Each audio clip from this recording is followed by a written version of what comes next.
genuinely a pleasure for me to see all of you here gathered this morning.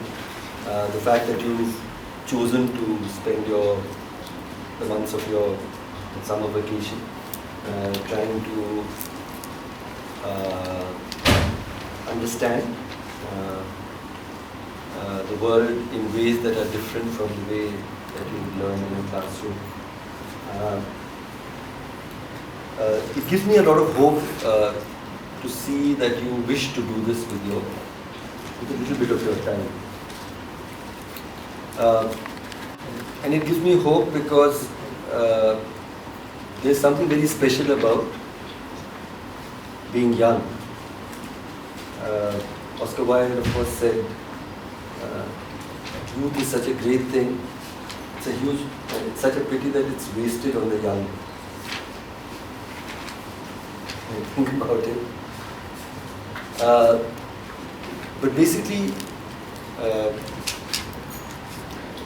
there's something about this phase in your life which makes it special in many ways. And before you realize it, that moment has passed.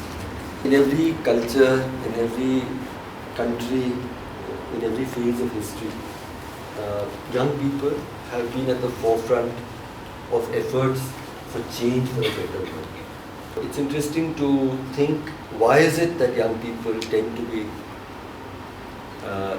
leading efforts to build a better world, not older, more experienced people of my generation? Why is it that young people have tended through history to be at the forefront of change? You all in this room are at an age where you can see things clearly, where you are unencumbered.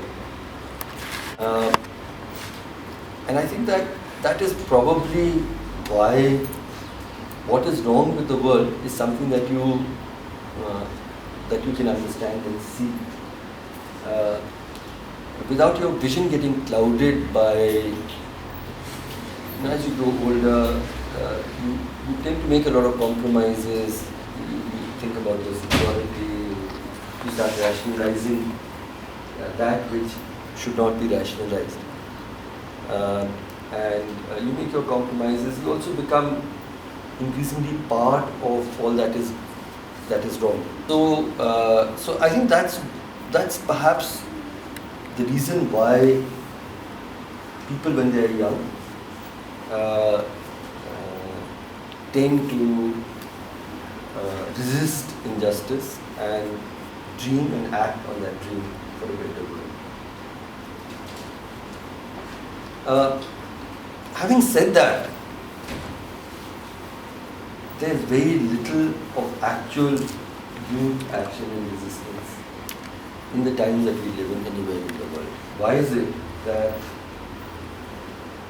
young people today are not on the streets or elsewhere fighting for a better world in the way that they have, as I said, through the centuries, through the generations?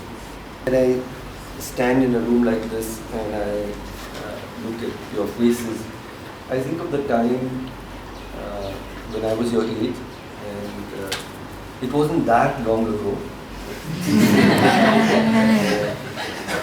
Although it might seem, I'm 57 and at your age, 57 is very ancient. At my age, it looks like I just not yet reached halfway through my life. That changes where you are.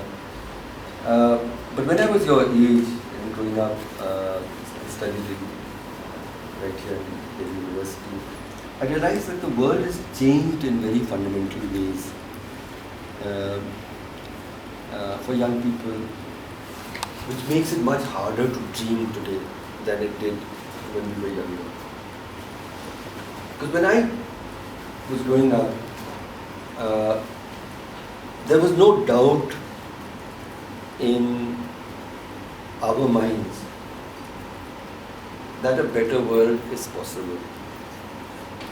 That justice, that equality, that humanism, that compassion, that integrity, all of these are things that we can achieve. Not only that is it is possible, we believed it was about to happen, and we believed that we would be part of it. Aman Biradari in very simple words means, Aman is peace and Biradari is a community of peace. The specific context of it was the Gujarat massacre in 2002, which for many of us after the Babri Masjid demolition was the wake-up call. It was a wake-up call because people were slaughtered with intense brutality only because of their religious identity. And this is not the first time it happened. It happened in 1984 with the Sikhs. It's happened with Bhagalpur. I think Mayank spoke a little bit about the time that he spent there. It's happened from time to time.